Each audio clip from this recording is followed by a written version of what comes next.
Hi everyone, welcome to the line concept. कैसे हैं आप सभी एवरीवन? और उम्मीद करता हूँ बहुत अच्छे होंगे स्टूडेंट्स। तो स्टूडेंट्स, आज हम पढ़ने वाले हैं हमारा नेक्स्ट टॉपिक, लेकिन उससे पहले बात करूँगा आपसे कि पिछले वाले लेक्चर में हमने आपको कुछ सेंटेंसेस दिए थे। उम्मीद करता हूँ कि आप सभी ने बनाए होंगे। तो सबसे पहले इनका सॉल्यूशन देखेंगे स्टूडेंट्स। देखिए, पिछले वाले लेक्चर के अंदर हमने आपको बताया था कि पास्ट इंडेफिनेट हमने पढ़ लिया था और इंडेफिनेट का हम लोग नेगेटिव पढ़ रहे थे। कौन सा पढ़ रहे थे? नेगेटिव पार्ट हम पढ़ रहे थे, जिसका हमने कुछ सेंटेंस आपको बनाकर भी दिखाए थे और फॉर्मूला बताया था आपको कि जब भी नोट आ जाए तो आप डिड, एक हेल्पिंग वर्ब है, उसका यूज़ करेंगे और साथ में वर्ब की फर्स्ट फॉर्म आप यूज़ करेंगे। सिंपल सी बात थी।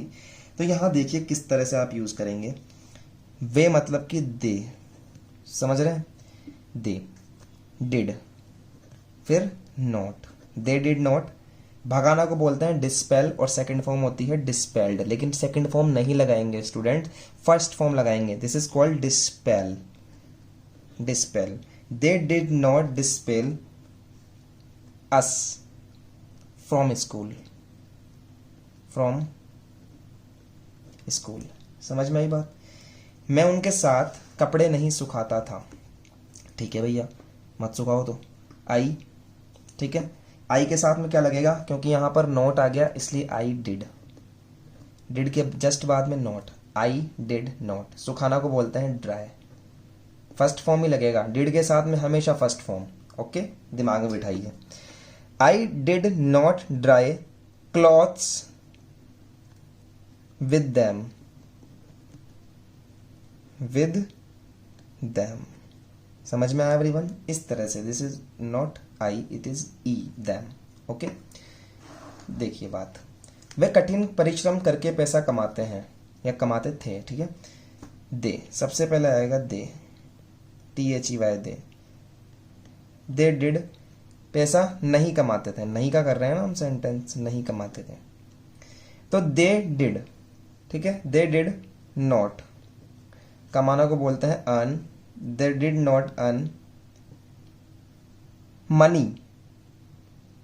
They did not earn money. कठिन परिश्रम करके, तो बाय,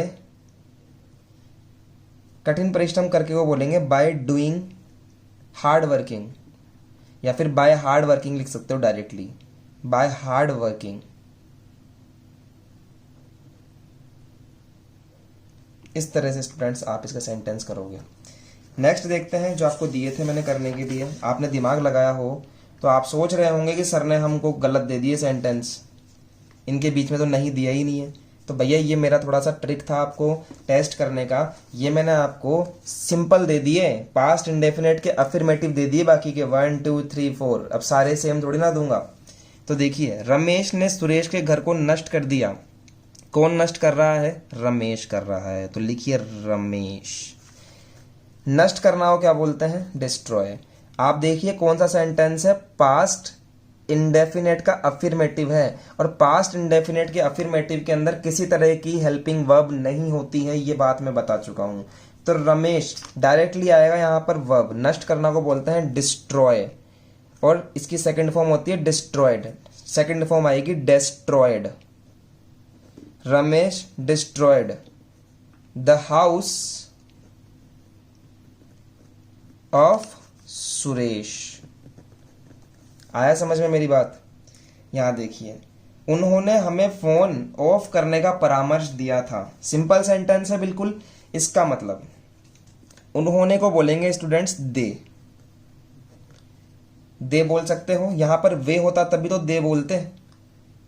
ठीक है, तो उन्होंने को बोलेंगे दे। दे के बाद में परामर्श देना को बोलते हैं काउंसिल, है ना? क्या बोलेंगे? Council, COUNSELLED। सेकेंड फॉर्म आएगी, दे काउंसल्ड अस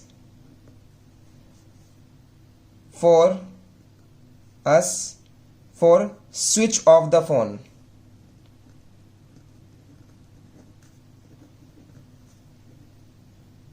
या फिर आप लिख सकते हैं इसको कि us to phone switch off. यहां के बाद में आप ऐसे भी लिख सकते हैं स्टूडेंट्स, इसके अलावा भी, to switch to phone switch off, दोनों सही है। जिस बच्चे ने दोनों बनाए हैं वो दोनों काम कर सकता है। As for switch off the phone, या फिर as to phone switch off. ठीक है, PHONE स्विच ऑफ, दोनों सेंटेंस बिल्कुल सही है। उसने डॉक्टर बनने का इरादा किया था। ठीक है, उसने, ही। ठीक है, उसने को भी ही बोलेंगे, ही। इरादा करना को बोलते हैं इंटेंड। सिंपल सेंटेंस है तो इंटेंडेड, इंटेंडेड, ही इंटेंडेड डॉक्टर बनने का, टू बिकम अ डॉक्टर।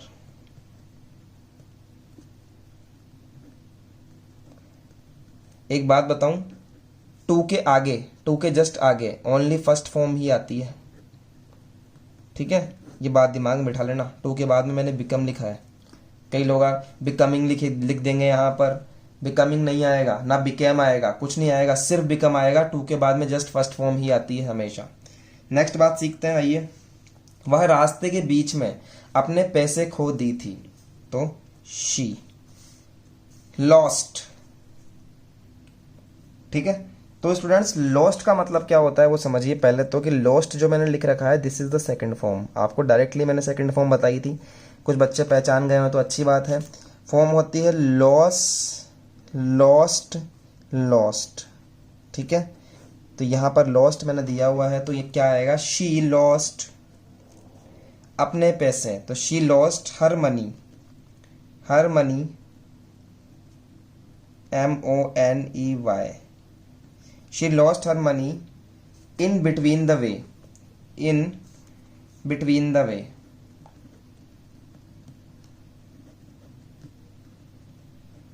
समझ में आया स्टूडेंट्स? तो इस तरह से हम लोग ये सेंटेंसेस कंप्लीट करेंगे। सिंपल सेंटेंस आएगा तो सेकंड फॉर्म लगाएंगे, और अगर बीच में नो आ जाएगा, नहीं आ जाएगा, तो फिर हम लोग डिड का यूज करेंगे यहाँ पर, और साथ में फर्स्ट फॉर्म का यूज करेंगे। चलिए आज का हम लोग नेक्स्ट सेंटेंस देखते हैं। तो देखिए एवरीवन, एक छोटा सा ओवरव्यू दिखाता हूँ आपको, जो हमने पहले पढ़ा था। एक छोटा सा ओवरव्यू हमने अब तक बात करी है स्टूडेंट्स, ध्यान से देखिएगा। हमने पास्ट टेंस के बारे में बात करी है, और पास्ट टेंस के अंदर क्या होते हैं, 4 पार्ट होते हैं, आपको पता है ये वाले। अब आप बोलेंगे कौन कौन से, indefinite, continuous, perfect and students perfect continuous. ये है बात। हम अभी तक इंडेफिनेट पढ़ रहे थे, और इंडेफिनेट के अंदर हमने अफर्मेटिव कर लिया, AFFIRMATIVE, और इसके अंदर हमने नेगेटिव भी कर लिया। भैया इतनी बात हम कर चुके हैं, ये भी कर लिया और ये भी कर लिया। अब कौन सा बचता है, अब बचता है इंटरोगेटिव। समझ रहे हैं किस तरह से चल रहे हैं हम? अफर्मेटिव कर लिया, नेगेटिव कर लिया, अब हम करेंगे इंटरोगेटिव। समझ रहे हैं? और फिर इंटरोगेटिव के बाद करेंगे इंटरोगेटिव नेगेटिव। तो आज हमारा जो करने का मूड है और नंबर है वो है इंटरोगेटिव, पास्ट टेंस का, इंडेफिनेट का इंटरोगेटिव। तो हेडिंग डालिए सबके सब, पास्ट इंडेफिनिट इंटरोगेटिव, ROGATIVE। भैया समझ में आई क्या बात? इस तरह से करेंगे। पास्ट का मतलब होता है था, थी, थे। इंडेफिनिट की पहचान होता है ते, ता, ती। और इंटरोगेटिव का मतलब होता है स्टूडेंट्स लास्ट के अंदर क्वेश्चन मार्क, या फिर क्या, क्यों, कैसे, ऐसे शब्द आ जाए। समझ में आई बात? तो पहचान क्या लिख सकता हूं यहां पर अगर लिखना चाहूं तो, कि ऐसे सेंटेंस जिनके अंत में ता था, ती थी, ते थे इत्यादि शब्द आते हैं एवं अंत में प्रश्नवाचक आता है, तो वो सेंटेंस कौन से होते हैं? पास्ट इंडेफिनेट इंटरोगेटिव होते हैं। समझ में आई मेरी बात आपके? जैसे कि एक एग्जांपल लेते हैं। अब क्योंकि बच्चे अच्छे हो आप, तो एक बात पता होगी कि इसके 2 टाइप होते हैं, दिस इज टाइप 1 और टाइप 2। समझ गए? टाइप 1 वो होता है जिसके स्टार्टिंग में ही क्या शब्द आ जाए, और टाइप 2 वो होता है जिसके बीच के अंदर क्या, क्यों, कैसे शब्द आते हैं। तो पहले बात करते हैं ऐसे सेंटेंसेस जिनके शुरू में क्या शब्द आते हैं। जैसे कि शुरुआत में पहले टाइप 1 के बारे में बात कर रहे हैं, तो टाइप 2 करो साइड के अंदर। समझिए पहले टाइप 1। एग्जाम्पल देखिए कि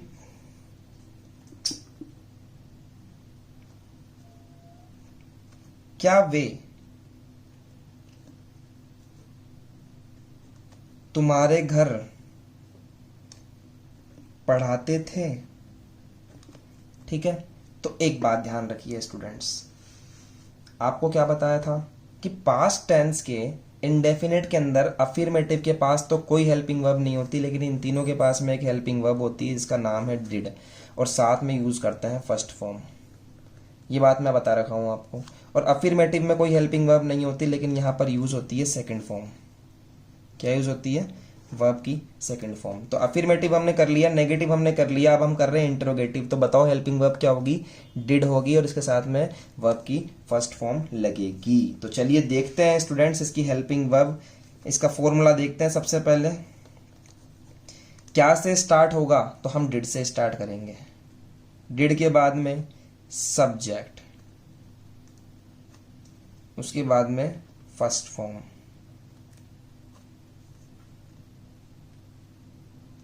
उसके बाद में फिर ऑब्जेक्ट, फिर अदर, और लास्ट के अंदर क्वेश्चन मार्क देना तो भूलना ही नहीं है।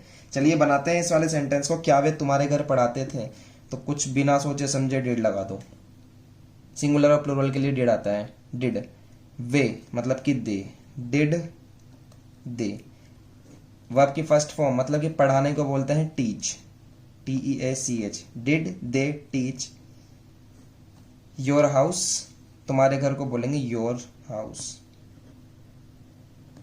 चलो भाई, लास्ट में क्वेश्चन मार्क आ गया। समझ में आया एवरीवन? साथ के साथ में हम कुछ सेंटेंस करते हैं इसके, ताकि आपके और अच्छे से समझ में आए। ये सेंटेंस देखिए आप, तो इसके कुछ सेंटेंस दो चार देखिए। क्या मयूर रोज वन में नाचता था? तो सबसे पहले तो डिड लगाओ यहां पर। डिड, सब्जेक्ट है मयूर। ये देखो आपके सामने फॉर्मूला लिखा हुआ है, इसको देख के बना रहा हूं। डिड मयूर, नाचना को बोलेंगे dance. Did Mayur dance in forest, in forest daily. ये क्वेश्चन मार्क लगा दिया। क्या सीमा रोज चुटकुलों पर हंसती थी? तो डिड लगाओ यहां पर।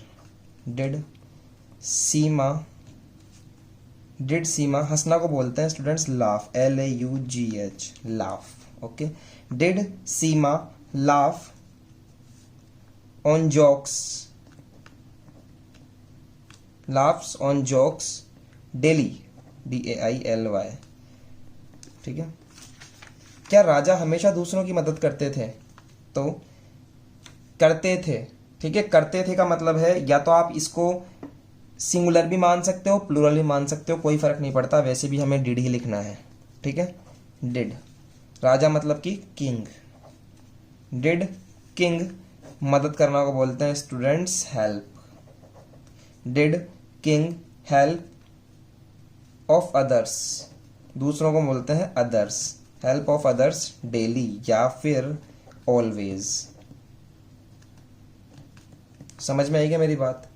ये सेंटेंस हम इस तरह से बनाएंगे। दूसरी बात देखिए, टाइप नंबर 2 पढ़ते हैं हम, कि जब आपके बीच के अंदर क्या, क्यों, कब जैसे शब्द आ जाते हैं। ऐसे सेंटेंस जिनके बीच में क्या, क्यों, कब इत्यादि शब्द आ जाते हैं। समझ रहे हैं बात को? तो एग्जाम्पल देखते हैं। जैसे कि क्या होगा? वे तुम्हारे घर रोज क्यों पढ़ाते थे? बीच में आ गया ना इस बार। तो यहां क्या करेंगे? फॉर्मूला देखिए, फॉर्मूला को याद करने की कोशिश किया कीजिए, बिना देखे बनाने की कोशिश किया कीजिए। ठीक है, सबसे पहले तो क्यों आ गया, तो WH वर्ड से स्टार्ट कर दो। WH वर्ड को उठा के स्टार्टिंग में ले आओ, WH वर्ड। ठीक है, उसके बाद में आप इसकी हेल्पिंग वर्ब लिख दो, यानी कि डिड। क्या है? डिड प्लस सब्जेक्ट लिख दो, और फिर उसके बाद में वर्ब की फर्स्ट फॉर्म लिख दो, और फिर आप इसके अंदर ऑब्जेक्ट लिख दीजिए, और फिर आप इसमें अदर लिख दीजिए। ठीक है, इस तरह से होगा। देखिए इसको बनाते हैं। ठीक है, इसको बनाते हैं। सबसे पहले WH word, why, did, subject लिखेंगे दे। वाई डिड दे, पढ़ाना को बोलते हैं teach. Why did they teach तुम्हारे घर, तुम्हारे घर पर। Why did they teach on your house daily. समझ में आएगा साहब आपकी बात? इस तरह से हम इस सेंटेंस को कंप्लीट करेंगे। ठीक है, दिख गया अब आपको? अब इस पे भी हम 2-4 सेंटेंस बना लेते हैं। चलिए देखिए, रमेश गाड़ी चलाना कब सीखता था? तो कब लिखेंगे सबसे पहले? तो यहां पे लिखेंगे व्हेन। व्हेन के बाद में आएगा students did, helping verb. When did Ramesh, सीखना को बोलते हैं learn, LEARN, learn. Learn to drive car, drive गाड़ी को बोलेंगे, व्हीकल बोल दो, वेहिकल। ठीक है, और लास्ट में क्वेश्चन मार्क। हनुमान और अनुज किस पर गुर्राते थे? अब किस पर का मतलब हो स्टूडेंट्स, किस पर मतलब किसके ऊपर। अब अगर यहां पर ये दोनों किसी इंसान के ऊपर घबरा रहे हैं, गुर्रा रहे हैं, तो हम बोलेंगे ऑन हुम। ठीक है, लेकिन हमें पता नहीं लग रहा कि किस पर कर रहे हैं, ये किस पर गुर्रा रहे हैं। हो सकता है कि कोई चीज हो उसके ऊपर गुर्राते हो, ये कोई चीज इन दोनों को ही पसंद ना हो, तो चीज के लिए हम बोलेंगे ऑन वॉट। ठीक है, ऑन वॉट ये होता है WH वर्ड किस पर के लिए। तो ऑन वॉट हनुमान एंड अनुज। आप देखिए थोड़ी जगह कम है, ध्यान से सुनते हुए चलिएगा। हनुमान एंड लिख दिया मैंने इस तरह से, आप वैसे लिखना स्पेलिंग ही, हनुमान एंड अनुज, और बीच में आएगी इनकी जो हेल्पिंग वर्ब है। On what did Hanuman and Anuj, गुर्राने को बोलते हैं students growl, GROWL, GROWL। On what did Hanuman and Anuj growl. यहां देखिए, मैं पिछले साल पढ़ने कहां से आता था? तो आई नहीं लिखेंगे, कहां से, from where, from where did I, उसके बाद में कम। ठीक है, कम टू पढ़ने को बोलते हैं रीड या फिर स्टडी, जो भी आपको ठीक लगे, रीड या फिर स्टडी। Last year. इस तरह से करेंगे स्टूडेंट। समझ में आया आपके किस तरह से मैंने सेंटेंस बनाए? अब आप कुछ सेंटेंसेस लिख लीजिए जो घर से बनाएंगे आप। देखिए टाइप 1 के जो सेंटेंसेस हैं आपके लिए होमवर्क के लिए, दिस इज टाइप 1 के जो सेंटेंसेस हैं ये आप बनाएंगे। और टाइप 2 के सेंटेंस हमारे पास में, आज़ादी के समय में भारत ने बहुत चीज़ें खो दी थी। भारत ने बहुत चीज़ें क्यों खो दी थी? ठीक है, कक्षा में बहुत बच्चे क्यों विश्राम करते थे? ओके, बचपन में अध्यापक बच्चों को कब पीटते थे? पिछले साल हमने उनको घर बुलाया था। ठीक है, तो ये सेंटेंसेस हैं जो आप बनाइए, आप मुझे सेंड कर सकते हैं। अगर आपका काम हो जाएगा तो 7610802043 चेक करवाने के लिए आप मुझे इस नंबर पे कांटेक्ट कीजिए। हम आपको बताएंगे कि कहाँ गलती है, इम्प्रूवमेंट वहीं से होगा। कोई भी बच्चा हो कांटेक्ट कर सकता है। ठीक है, चलिए मिलते हैं एवरीवन नेक्स्ट लेक्चर के अंदर। आज के लिए ऑल द बेस्ट एवरीवन, और पढ़ेंगे नेक्स्ट लेक्चर में मिलकर नया वाला जो हमारे टेंस है वो। चलिए स्टूडेंट्स, आज के लिए ऑल द बेस्ट।